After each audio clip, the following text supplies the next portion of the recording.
1 Coríntios, capítulo 10. Conselhos contra a adoração de ídolos. Irmãos, eu quero que vocês lembrem do que aconteceu com os nossos antepassados que seguiram Moisés. Todos foram protegidos pela nuvem e passaram pelo Mar Vermelho. Como seguidores de Moisés, eles foram batizados na nuvem e no mar. Todos comeram da mesma comida espiritual e beberam da mesma bebida espiritual, pois bebiam daquela rocha espiritual que ia com eles, e a rocha era Cristo. Mas Deus não ficou contente com a maioria deles, e por isso eles morreram, e os seus corpos ficaram espalhados no deserto. Tudo isso aconteceu a fim de nos servir de exemplo para nós não querermos coisas más como eles quiseram, nem adorarmos ídolos como alguns deles adoraram.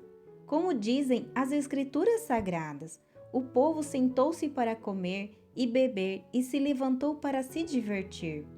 Não devemos cometer imoralidade sexual, como alguns deles fizeram.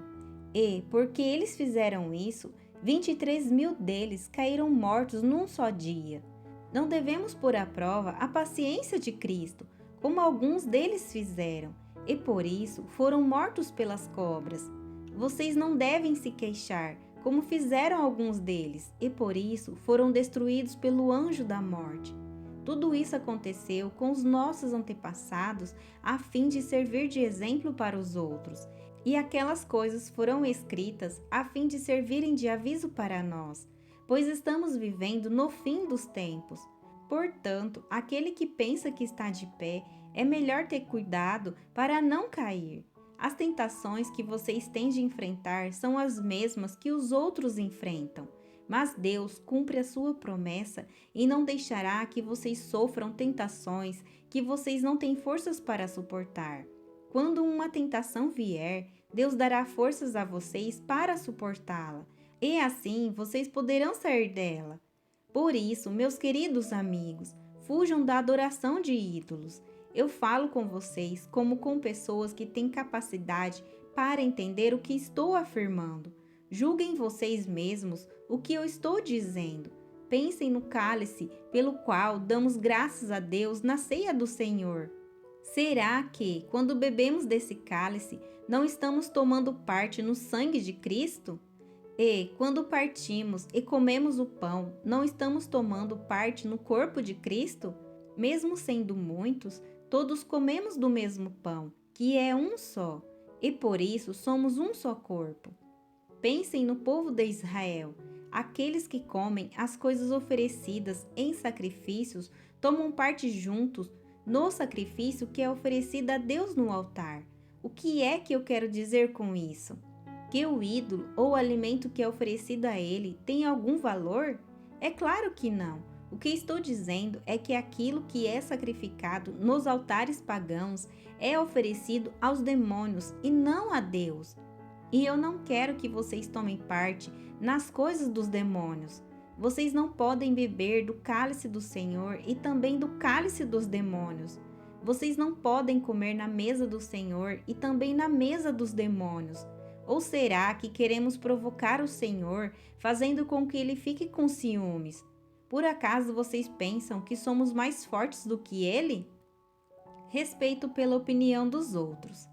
Alguns dizem assim: podemos fazer tudo o que queremos. Sim, mas nem tudo é bom. Podemos fazer tudo o que queremos, mas nem tudo é útil. Ninguém deve buscar os seus próprios interesses, e sim os interesses dos outros. Vocês podem comer de tudo o que se vende no açougue, sem terem nenhuma dúvida de consciência, pois, como dizem as Escrituras Sagradas, a terra e tudo o que nela existe pertencem ao Senhor. Se alguém que não é cristão convidá-los para comer e vocês resolverem ir, comam o que for posto na frente de vocês e não façam perguntas por motivo de consciência. Mas, se alguém disser a vocês: essa comida foi oferecida aos ídolos, neste caso, não comam, por causa daquele que disse isso e também por motivo de consciência.